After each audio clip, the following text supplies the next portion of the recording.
Sí, yo la verdad es que he titulado la conferencia en interrogativo, ¿puede prevenirse la enfermedad mental?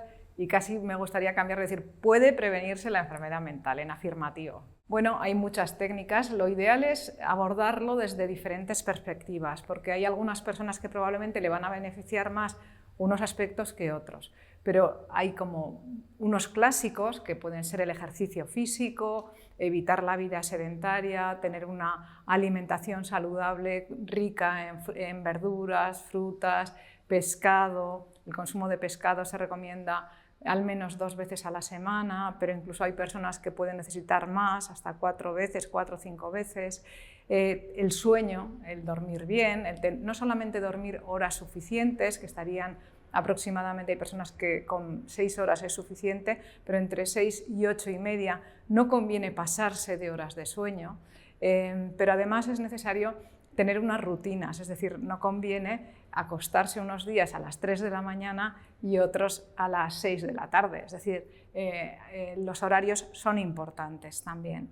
Y otros factores como son el no consumo de drogas, no fumar, en fin, son grandes clásicos, y algunos que son un poco más específicos, no solo de enfermedad mental, sino de todas las enfermedades del cerebro e incluso podríamos decir que de todas las enfermedades en general, como son el control de la ansiedad, que sabéis que hay técnicas, ¿no?, para ello, técnicas de respiración, mindfulness, pero bueno, incluso también otras, ¿no?, como el estar con otras personas, etc.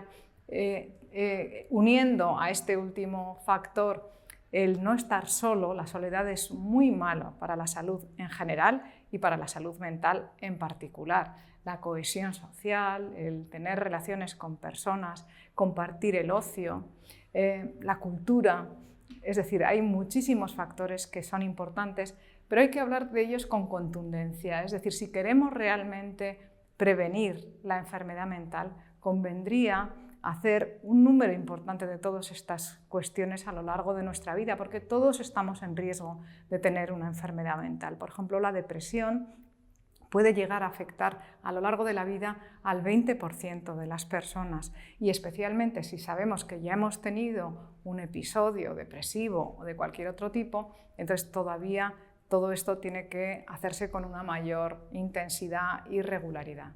El hacer todo esto no significa que desaparezca la enfermedad mental, igual que hacer prevención en accidentes de tráfico, ¿no?, como se han hecho muy eficaces, no significa que sean cero, pero tenemos que hacerlo con intensidad buscando el cero, ¿no? Pues esto es un poco lo mismo.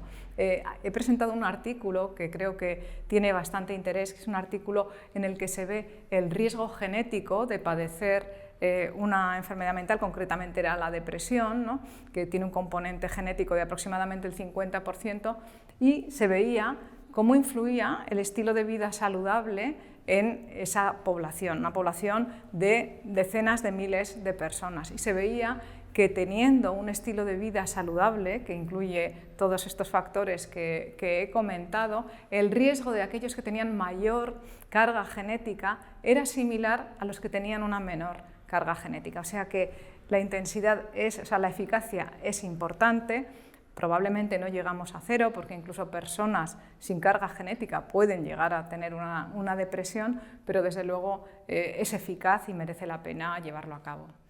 Bueno, justo en la presentación he marcado algunas de las enfermedades mentales más importantes, porque sí que es importante el diferenciar lo que es enfermedad mental de lo que es el malestar emocional o los trastornos adaptativos, porque hay bastante confusión a veces, ¿no?, a nivel social. Entonces, si hablamos de enfermedad mental, las más importantes podemos decir que son la esquizofrenia, trastorno bipolar, depresión mayor, anorexia nerviosa, trastorno obsesivo-compulsivo, trastorno por déficit de atención, autismo. He presentado unas diapositivas sobre componente genético en esas enfermedades. Sin embargo, muchas veces antes de que aparezcan estas enfermedades, sobre todo la depresión, pueden aparecer una serie de malestares emocionales que es donde sería ideal hacer la prevención. Esa prevención no se hace en el sistema sanitario, se hace en el espacio sociosanitario. Y ahí es donde comentaba yo que sería importante que además de ayuntamientos, diputaciones, universidades y grupos sociales, que se establezcan más acciones de voluntariado para ayudar a las personas del entorno. La detección temprana hace que los trastornos no lleguen a aparecer y que incluso si aparecen sean más leves y que también no tiendan a la repetición. O sea, tenemos distintos objetivos. Muchas veces hablábamos también antes de la demencia. La demencia no solo es que no se llegue a producir la demencia, sino también es interesante que aparezca más tarde a lo largo de la vida. Es decir, que todo puede tener, aunque no consigas que no aparezca una enfermedad, el que aparezca más tarde también tiene interés. Bueno, ya hay bastantes tratamientos para algunas enfermedades, ¿no? Y en general para casi todas. En algunas de ellas, por ejemplo la anorexia nerviosa, lo que es eficaz es la psicoterapia y no los fármacos, y en general en las demás enfermedades, en la mayoría hay fármacos para tratarlas que deben combinarse también con técnicas psicológicas, porque la enfermedad mental es el producto de la interacción de la biología, de genes, con el ambiente. Entonces, bueno, pues desde la psicoterapia y otras terapias, por ejemplo, las terapias de ejercicio físico y otro tipo de indicaciones que no necesariamente tienen que ser cambios psicológicos, pero que también la psicoterapia pues van a ser eficaces en el tratamiento. Bueno, uno de los aspectos que se están investigando bastante en los últimos años es la inflamación que aparece asociada a la enfermedad mental. Lo mismo que ocurre, por ejemplo, en enfermedades como las cardiovasculares y las relaciones que hay entre todas estas enfermedades. Por eso, lo que protege al corazón también protege al cerebro, ¿no? Y es importante que nos unamos distintas áreas de conocimiento para poder avanzar en lo que es la salud del ser humano.